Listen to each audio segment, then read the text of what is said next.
ഒരു ക്രിസ്ത്യാനിക്ക് ജീവിതം ക്രിസ്തുവിലും മരിക്കുന്നത് ലാഭവുമാണ് എന്ന് പൗലോസ് അപ്പോസ്തലനോടൊപ്പം വിശുദ്ധ എവുപ്രാസ്യമ്മയും പറഞ്ഞിരിക്കുന്നു. കാരണം നോക്കൂ,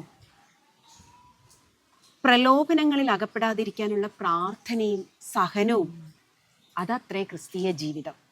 തൻ്റെ ഒന്നാമത്തെ കത്ത് മുതൽ എവുപ്രാസ്യമ്മ തൻ്റെ പ്രലോഭനങ്ങളെയും അതിനെയെല്ലാം അതിജീവിക്കാനുള്ള തീവ്രമായ തൻ്റെ ആഗ്രഹത്തെയും അത് അതിജീവിച്ച വഴികളെയും കുറിച്ച് പിതാവിനെ എഴുതി അറിയിക്കുന്നുണ്ട്. ഒന്നാമത്തെ കത്തിൽ അവരിങ്ങനെ എഴുതുന്നു: ഞാൻ മുമ്പ് അറിയിച്ചിട്ടുള്ള ദുഷ്ടവിചാരങ്ങൾ ശക്തിയായി കാണുന്നുണ്ട്, എല്ലാം കൊണ്ടും വളരെ വ്യസനത്തിലാണ്. എൻ്റെ മനസ്സ് എൻ്റെ പിടിയിൽ നിൽക്കുന്നില്ല. അതെല്ലാ മനുഷ്യൻ്റെ അനുഭവമാണ്. കാരണം നമുക്ക് നമ്മുടെ മനസ്സിൽ ഇഷ്ടമില്ലാത്ത കാര്യങ്ങൾ ചെയ്യാൻ നിർബന്ധിതരായി തീരുകയാണ്. പൗലോസ്ലീഹ തന്നെ പറയുന്നുണ്ട്, ഇച്ഛിക്കുന്ന നന്മയേക്കാൾ ഇച്ഛിക്കാത്ത തിന്മ ചെയ്തു പോകുന്നു. ആ ബലഹീനത മനുഷ്യ സഹജമാണ്. അതിനെ അതിജീവിക്കുക എന്നതാണ് ക്രിസ്തീയ ജീവിതം. അല്ലെങ്കിൽ ഒരു വിശുദ്ധയ്ക്ക് അത് കൂടുതലായിട്ട് അനുഭവപ്പെടും. നോക്കൂ, വീടിനെ സംബന്ധിച്ച കാര്യങ്ങളും അധികമായ ദാഹവും മടിയും അവയൊക്കെയും പ്രലോഭനങ്ങളായി കണ്ടിരുന്ന ആവൃത്തിക്കുള്ളിലായിരുന്നു എവുപ്രാസ്യമ്മയുടെ ജീവിതം. നമ്മൾ സാധാരണ മനുഷ്യരെ സംബന്ധിച്ചിടത്തോളം അതൊന്നും അത്ര പ്രലോഭനങ്ങളൊന്നും അല്ല. മടിയൊക്കെ സാധാരണമാണ്. പക്ഷേ ആവൃത്തിക്കുള്ളിൽ, പ്രത്യേകിച്ചും അന്നത്തെ കാലത്ത്, ഇന്നിപ്പോ കുറച്ചും കൂടെ ഒക്കെ എന്താ പറയാ, റിലാക്സേഷനൊക്കെ വന്നിട്ടുണ്ടാവും. പക്ഷെ അന്ന് അങ്ങനെയല്ല. ഇതൊക്കെ ഭയങ്കര ഒരു പ്രലോഭനത്തിന്റെ ചിഹ്നമായിട്ടാണ്. അതുകൊണ്ടാണ് കൂടുതൽ ദാഹം തോന്നുന്ന ദിവസങ്ങളിൽ കൂടുതൽ ഉപ്പ് കഴിക്കും. ഉപ്പ് ദാഹം കൂട്ടുക ചെയ്യുന്നത്. അപ്പൊ ദാഹത്തെ കൊണ്ട് തന്നെ അതിജീവിക്കുകയാണ്. അങ്ങനെ ഉപ്പിട്ടിട്ട് കഞ്ഞി കുടിക്കുമ്പോൾ അല്ലെങ്കിൽ വെള്ളം കുടിക്കുമ്പോൾ കഴിക്കാനുള്ള എല്ലാ ആഗ്രഹവും പോകും. രുചി എന്നത് മനുഷ്യന്റെ ആസക്തിയെ വർദ്ധിപ്പിക്കുന്ന കാര്യമാണ്.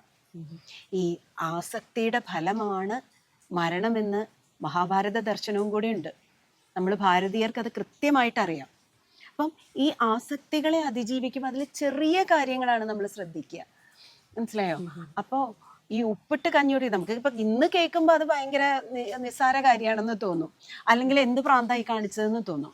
പക്ഷേ അധികമായി ഉപ്പിടുമ്പോൾ നമുക്ക് ദാഹം പിന്നെ വർദ്ധിക്കുകയാണ്. അതുകൊണ്ട് തന്നെയാണ് അത് നിയന്ത്രിക്കാനുള്ള മാർഗമായിട്ട് അത് സ്വീകരിക്കുന്നത്. അതുപോലെ തന്നെ രുചിയുള്ള ഭക്ഷണത്തെ ഒഴിവാക്കിക്കൊണ്ട് മക്കിപ്പൊടി എന്ന് പറഞ്ഞൊരു എന്തോ ഒരു പൊടിയാണ്, കയ്പുള്ള പൊടിയാണത്. അത് ഭക്ഷണത്തിൽ ഇട്ടിട്ട് കഴിക്കും.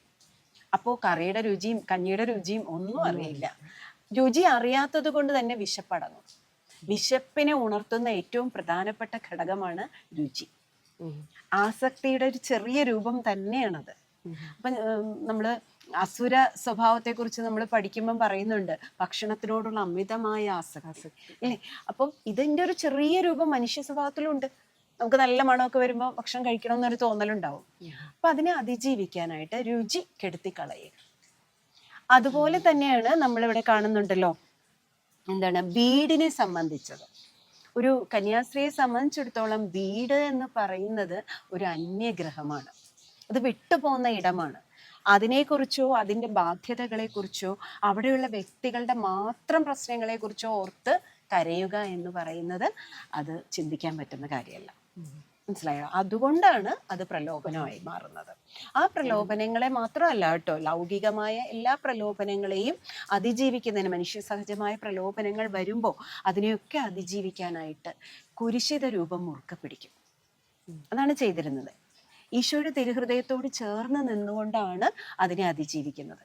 അതുപോലെ തന്നെ പ്രധാനമാണ് പരിശുദ്ധ മാതാവിൻ്റെ കൊന്ത. ആ കൊന്ത മുറുകെ പിടിച്ചുകൊണ്ട് ജപമാല ചൊല്ലിക്കൊണ്ട് ഇങ്ങനെ നടക്കും. അപ്പോ ലോകമോഹങ്ങളിൽ നിന്ന് ഒഴിവാക്കും. അങ്ങനെയാണ്. അതുകൊണ്ട് തന്നെ പിതാവിൻ്റെ അടുത്ത് കത്തിൽ ചോദിക്കുന്നുണ്ട്, എനിക്ക് ആ വെന്തിഞ്ഞ അയച്ചു തരുമോ? അല്ലെങ്കിൽ പിതാവ് വെന്തിഞ്ഞ കൊടുത്തയച്ചത് കൈപ്പറ്റിയതിന് ശേഷം അതിനെ നെഞ്ചോട് ചേർത്ത് പ്രാർത്ഥിക്കുന്ന ആ രീതിയെക്കുറിച്ച് പിതാവിനെ എഴുതുന്നുണ്ട്. ഞാനത് നെഞ്ചോട് ചേർത്ത് പിടിച്ചാണ് ഈ മോഹങ്ങളിൽ നിന്ന് രക്ഷ നേടുന്നതെന്ന് കൃത്യമായി പറയുന്നുണ്ട്. അതുപോലെ പരിശുദ്ധ മാതാവിൻ്റെ ഒരു രൂപം, ഒരു ചെറിയ കാർഡ് കൊടുത്തു വിടാൻ പറയുന്നുണ്ട്. ഇതൊക്കെ എന്തിനാന്ന് വെച്ചാൽ ലോകത്തെ ശ്രദ്ധിക്കാതിരിക്കാൻ വേണ്ടിയിട്ട് കാണുന്ന ഒരു മറകളാണിതെല്ലാം.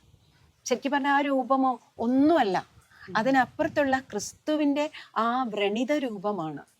മുറിവേറ്റ ക്രിസ്തു, അതാണ് മനസ്സിൽ കിടന്ന് ഇങ്ങനെ തിങ്ങുന്നത്.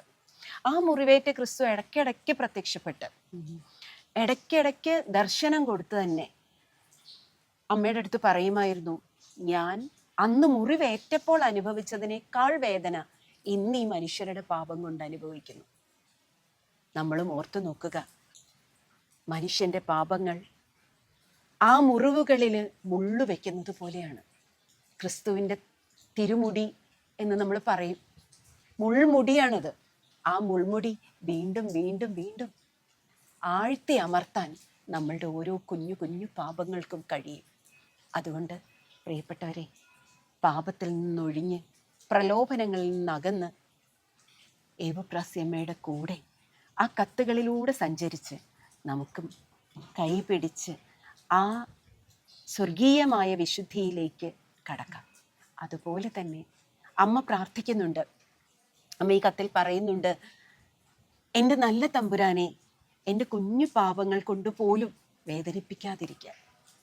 അതെ, നമുക്കും നമ്മുടെ കുഞ്ഞു പാപങ്ങൾ കൊണ്ടുപോലും ആ വേദനാജനകമായ ക്രൂശ് അനുഭവിച്ച നിഷ്കളങ്കമായ സ്നേഹത്തെ ആ കുഞ്ഞാടിനെ വേദനിപ്പിക്കാതിരിക്കാം. അതത്രേ ക്രിസ്തീയ ജീവിതത്തിൻ്റെ ഏറ്റവും വലിയ മാതൃക. ദൈവിക പുണ്യങ്ങളായ വിശ്വാസം, ശരണം, സ്നേഹം, സാൻമാർഗിക പുണ്യങ്ങളായ വിവേകം, നീതി, ആത്മശക്തി, മിതത്വം, കൂടാതെ മൗലിക പുണ്യങ്ങളായ ഉദാരത, അടക്കം, ക്ഷമ, സ്നേഹം എന്നിവയെല്ലാം ശീലിക്കുന്നതിന് അശ്രാന്ത പരിശ്രമം വേണമെന്ന് അമ്മ നിർബന്ധമായി പറയുകയും കത്തിൽ എഴുതുകയും ചെയ്തിട്ടുണ്ട് പല സ്ഥലത്തും. അതായത് നമ്മൾ പറയാം, ആവശ്യമില്ലാത്തടത്ത് സംസാരിക്കരുത്, മൗനം പാലിക്കണം. അതുപോലെ ക്ഷമ, അത് സഹനത്തിനുള്ള ക്ഷമയാണ് ചോദിച്ചു വാങ്ങുന്നത്. മാതാവിനോട് തന്നെ പലപ്പോഴും പറയുന്നുണ്ട്, പ്രാർത്ഥനാപൂർവം പറയുന്നുണ്ട്, എന്ത്, എനിക്ക് സഹിക്കാവുന്നതേ തരാവൂ, പക്ഷേ സഹിക്കാവുന്നത് തരണം. ചോദിച്ചു വാങ്ങിക്കുകയാണത്. അതായത് നമ്മളൊക്കെ പറയുന്നത് നമ്മുടെ രോഗം മാറ്റി തരണേ എന്നാണ്. ഇവിടെ അങ്ങനെയല്ല. എനിക്ക് എൻ്റെ മുഴുവൻ രോഗവും മാറ്റരുതേ, അത് മാറ്റിയാൽ എൻ്റെ പ്രാർത്ഥനയുടെ ശക്തി കുറയും, ശ്രദ്ധ കുറയും. അതുകൊണ്ട് മുഴുവൻ മാറ്റരുത്. മുഴുവൻ മാറ്റാതെ എനിക്ക് സഹിക്കാവുന്നത് ഞാൻ സഹിച്ചോട്ടെ, എനിക്ക് സഹിക്കാൻ എന്തെങ്കിലും തരണേ എന്ന് ചോദിക്കുന്നുണ്ട്. അത്രമേൽ സഹനത്തെ മുറുകെ പിടിച്ചിരുന്നു. അതുപോലെ തന്നെ മറ്റ് സഭയുടെ കാര്യങ്ങളിലൊക്കെ, അല്ലെങ്കിൽ സഭാ പ്രവർത്തനങ്ങളിലോ, അതും അല്ലെങ്കിൽ സഹപ്രവർത്തകരുടെ എന്തെങ്കിലുമൊക്കെ ഇഷ്ടക്കേടുള്ള പ്രവർത്തനങ്ങളോ, പിന്നെ സമൂഹത്തിൻ്റെ അനീതികളോ ഒക്കെ കാണുമ്പോൾ പറയരുതാത്തതിൽ മൗനം പാലിക്കാൻ എനിക്ക് കഴിയണേ എന്ന് പലപ്പോഴും ആഗ്രഹിച്ച് പ്രാർത്ഥിക്കുന്നുണ്ട്. നമുക്കൊക്കെ അങ്ങനെ ഒരിക്കലും പ്രാർത്ഥിക്കാൻ പറ്റില്ല. കാരണം എന്ന് വെച്ചാൽ പറയുന്നത് അങ്ങനെ പറഞ്ഞു പോകും നമ്മുടെ മനസ്സിൽ വരുന്നതേ. പക്ഷെ ഏത് ദേഷ്യവും അരിശവും സങ്കടവും ചിലപ്പോൾ എന്താ പറയുക, അമർഷമൊക്കെ തോന്നുന്ന ജീവിതാനുഭവങ്ങളിലൂടെ കടന്നു പോകുമ്പോൾ അമ്മ പറയുന്നത് എന്താണ്, എനിക്കതൊക്കെ ആ സന്ദർഭങ്ങളിലൊക്കെ മൗനം പാലിക്കാൻ കഴിയണേന്ന്. അങ്ങനെ താൻ മൗനം പാലിച്ചതായിട്ട് പിതാവിന് കത്തെഴുതുന്നുണ്ട്. നീ ആ 14-ാമത്തെ കത്തൊന്ന് വായിച്ചു നോക്കൂ. കത്ത് 14. എത്രയും ബഹുമാനപ്പെട്ട വന്യപിതാവേ, ആശ്വാസം നൽകുന്നതും പിതാവിൻ്റെ സ്നേഹവാത്സല്യം നിറഞ്ഞതുമായ എഴുത്ത് ഈ ദിവസങ്ങളിൽ ദൈവഹിതപ്രകാരം അയച്ചു തന്നതിന് ദൈവത്തിന് സ്തോത്രം ചെയ്യുന്നു. പരിശുദ്ധ അമ്മയോടും ഈശോയുടെ തിരുഹൃദയത്തോടും മൗനവും ക്ഷമയും തരണമെന്ന് അപേക്ഷിച്ചുകൊണ്ട് ഓരോ ദിവസവും ഉണ്ടാകുന്ന എല്ലാ കാര്യങ്ങളും അവിടത്തേക്ക് തന്നെ കാഴ്ചവെച്ചു വരുന്നു. സഹിക്കാൻ അധികമൊന്നുമില്ലെങ്കിലും ഈ ദിവസങ്ങൾ പുണ്യം അഭ്യസിക്കുന്നതിന് വളരെ നല്ലത് തന്നെയായിരുന്നു. തുടർന്ന്, എൻ്റെ അമ്മേ, എനിക്ക് മുഴുവനും സൗഖ്യമാക്കി തരല്ലേ, എന്തെങ്കിലും സഹിക്കാൻ തരണമേ എന്നും മറ്റും ഞാൻ അപേക്ഷിച്ചു. എൻ്റെ മകളെ, നിന്റെ ആയുസ്സിൽ വളരെ കാര്യങ്ങൾ സഹിക്കാനുണ്ടാകും, എല്ലാം നല്ലവണ്ണം സഹിക്കണം, അവസാനം വരെ ഇതുപോലെ നിലനിൽക്കണം. അതാണ് അമ്മ. അതായത് സഹിക്കാൻ വേണ്ടി അങ്ങോട്ട് ചോദിക്കുകയാണ്. പിന്നെ കൂടെയുള്ളവരോടുള്ള സ്നേഹം, അത് എല്ലാ കത്തിലും പ്രകടമാണ്. അതിൻ്റെ ഏറ്റവും വലിയ ഉദാഹരണമാണ് മറ്റുള്ളവർക്ക് വേണ്ടിയുള്ള പ്രാർത്ഥന.